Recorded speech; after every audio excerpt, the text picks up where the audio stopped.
Magandang araw sa lahat. Welcome po ulit dito sa ating channel, Ang Biyahe e Komida. Maraming salamat sa lahat ng nag-subscribe. Indeed. Punta tayo sa ating topic. Ruffa May Quinto binasag ang katahimikan sa estafa case. Ruffa May Quinto, ipaglalaban ko ang pangalan at reputasyon ko. Mariing itinanggi ni Ruffa May Quinto na may kinalaman siya sa panluloko sa mahigit 39 na katao na naghain ng kaso laban sa kanya.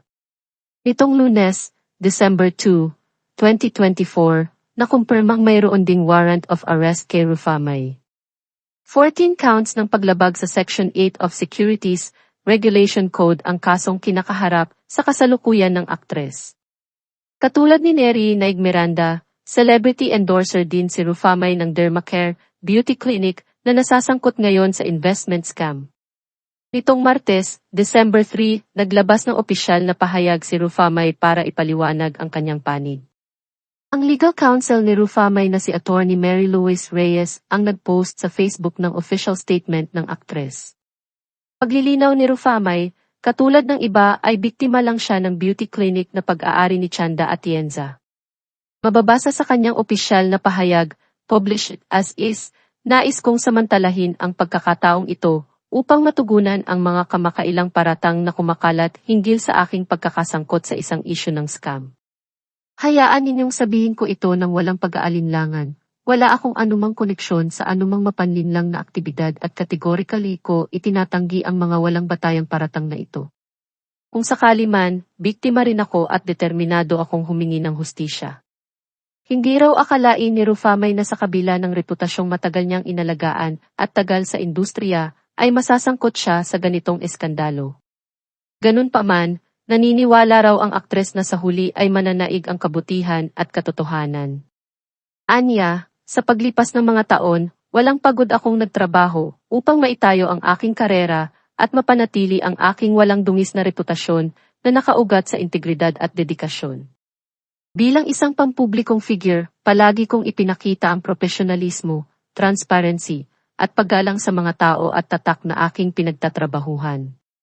Nakakapanghina na makita ang aking pangalan na hinihila sa putik, ngunit nananatili akong matatag at tiwala na ang katotohanan ay malapit ng manaig.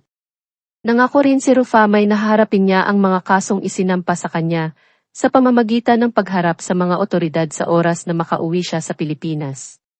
Nasa Amerika si Ruffa May nang lumabas ang warrant of arrest sa kanya.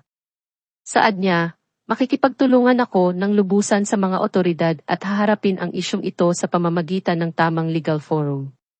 Rest assured, ipaglalaban ko ang pangalan at reputasyon ko. Sa huli, nagpasalamat si Ruffa May sa lahat ng sumusuporta at naniniwala sa kanya. Mensahe niya, sa mga nagpaabot ng pagmamahal at suporta, nagpapasalamat ako. Hayaan nating ang katarungan ay tumahak sa landas nito at mapagpakumbaba kung hinihiling ang inyong pagtitiis at pag-unawa habang ang katotohanan ay nabubunyag. Bago maglabas ng official statement ni Ruffa May ay nagsalita na rin ang kanyang legal counsel. Itong Lunes, December 2, kinumpirma ng legal counsel ni Ruffa May na si Attorney Mary Louise Reyes na may warrant of arrest sa aktres. Ayon kay Reyes, tumalbog din ang mga checking ibinayad kay Ruffa May bilang endorser ng Dermacare, kaya hindi raw matanggap ng aktres na maging ito ay dawit sa kaso. Hindi rin umano nang hingi ng pera si Ruffa May mula sa mga nagdemanda sa kanya, dahil hanggang sa pagiging celebrity endorser lamang ng Dermacare ang partisipasyon niya. Saad ni Attorney Reyes, haharapin niya ang mga akusasyong iyon, mag-voluntary surrender siya at magpo-post po kami ng bail for that. She's worried kasi hindi naman totoo yung allegations kasi MWA client po is just a brand ambassador, a model endorser. 14 na counts ng paglabag sa Section 8 ng Securities Regulation Code o pagbebenta at pag-aalok ng securities sa Pilipinas nang walang pahintulot mula sa SEC ang kinakaharap na kaso ng aktres na si Ruffa May Quinto. Ito ang kinumpirma ng kanyang abogado. Paglilinaw ni Attorney Mary Louise Reyes, hindi ang mas mabigat at non-bailable na syndicated staffa tulad ng mga unang naglabasang balita. May standing na warrant of arrest sa client ko po. And yes po, she will face those charges po, including this na, mag-voluntary surrender siya. And magpo-post po kami ng bail for that. Katulad ni Neri Naig Miranda na inaresto dahil sa mga kaso kaugnay sa Dermacare. Biktima rin daw si Rufa May ayon sa kanyang abogado. Kung tutuusin, isa din siya sa naging biktima nito. Hindi siya yung naging biktima ng pang-i-scam, but she was a victim in a sense na kinuha siyang model endorser. Hindi sa kanya nakapagbayad ng down payment. Tapos yung mga cheque po, is puro din tumalbog. Lahat po yan hawak naman po namin ng ebidensya na ipipresent naman po namin sa court. Pag-iisipan pa rin nila kung magsasampa ng kaso. Prioridad daw nila na makapagpiyansa ang kliyente na hindi raw nakadepensa sa fiscal level kaya nagulat sila na arrest warrant na agad ang kinakaharap. Samantala ayon sa BGMP, nasa ospital pa rin pero maayos naman ang kondisyon ni Neri na dinala sa ospital nitong nakaraang Biyernes. Alinsunod umano ito sa utos ng korte bilang tugon sa medical evaluation request ng kampo ni Neri. Sa Miyerkules, nakatakdang ibalik si Neri sa kanyang selda, kaya posible raw na hindi pisikal na makadalo sa korte si Neri sa nakatakda umanong hearing sa Pasay RTC.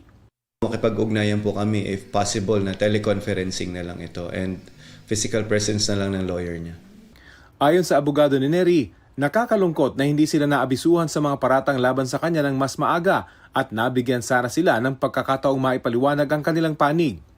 Ang mga kahalintulad umanong kaso laban kay Neri sa ibang lugar ay nabasura kaya't kumpiyansa silang mapapatunayang wala talagang sala si Neri.